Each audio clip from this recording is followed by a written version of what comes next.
Hi friends, আসসালামু আলাইকুম। আজকে সহজ রেসিপিতে চালতার আচারটা আমি আপনাদের কাছে শেয়ার করছি। আচারটা দেখতে না যতটা লোভনীয়, খেতেও অনেক বেশি মজাদার হয়েছে। আমরা সকলেই চালতার আচারটা খেতে ভীষণ পছন্দ করি। আজকে চালতার আচারটা আমি একটু ভিন্নভাবে তৈরি করেছি। চলুন সেই চালতার আচারের রেসিপিটি দেখে নিই। আচারটা তৈরি করার জন্য আমি এখানে বড় সাইজের দুটো চালতা ভালোভাবে কেটে ধুয়ে নিয়ে নিয়েছি। চালতার উপরে যে শক্ত অংশটা সেটা আমি ফেলে দিয়েছি। আপনারা চাইলে সেই শক্ত আবরণটা রেখে দিতে পারেন। এখন দিয়ে দিচ্ছি লবণ, হলুদ, মরিচ দিয়ে এটাকে ভালোভাবে মেখে নেব। মেখে নেওয়ার পর আমি চালতাগুলোকে সেদ্ধ করে নেব। সেদ্ধ করে শিলপাটায় থেতো করে নেব। আপনারা চাইলে যে কোনোভাবে চালতাগুলোকে থেতো করে নিতে পারেন।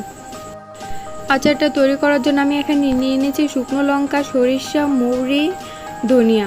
এগুলোকে আমি শুকনো খোলায় তেলে গুঁড়ো করে নিচ্ছি। এই মশলা আচারে অ্যাড করলে আচারের স্বাদটা দ্বিগুণ হয়ে যায়। এখন কড়াইতে আমি 1 কাপ সরিষার তেল দিয়ে দিয়েছি। দিয়ে দিচ্ছি শুকনো লঙ্কা, দিয়ে দিলাম তেজপাতা ও শুকনো লঙ্কাগুলোকে একটু ভেজে নিয়েছি। এখন দিয়ে দেবো 1 চা চামচ রসুন বাটা। রসুন বাটাটা দিলে আচারের যে স্মেলটা এটা ভালো আসে। রসুনটাকে একটু ভেজে নেওয়ার পর দিয়ে দিচ্ছি চালতাগুলো। এই যে দেখুন চালতাগুলোকে আমি কিভাবে থেতো করে নিয়েছি। চালতাগুলোকে একটু ভালোভাবে ভেজে নিচ্ছি। ভেজে নেওয়ার পর দিয়ে দেবো আমি এখানে আগে থেকে ভিজিয়ে রাখা গুড়। আপনারা চাইলে এখানে চিনি দিয়ে দিতে পারেন। আমি আজকের আচারটা গুড় দিয়ে করছি, তাই গুড়টাকে আগে থেকে ভিজিয়ে রেখেছিলাম। এখন গুড়টাকে চালতার সাথে ভালোভাবে মিশিয়ে নিচ্ছি। দিয়ে দেবো কাসুন্দি। আমি এখানে সরিষা বাটা দিচ্ছি না, আজকের আচারটা আমি কাসুন্দি দিয়েই করছি। কাসুন্দি দেওয়ার পর স্বাদমতো লবণ দিয়ে দিয়েছি। লবণটা দিয়ে ভালোভাবে নেড়ে চেড়ে নিচ্ছি। এখন দিয়ে দেব 1 টেবিল চামচ ভিনেগার। ভিনেগারটা দেওয়ার ফলে আপনার আচারটা অনেক দিন পর্যন্ত সংরক্ষণ করে রাখতে পারবেন। এখন আমি আচারটাকে জাস্ট 5 মিনিট রান্না করে নিচ্ছি।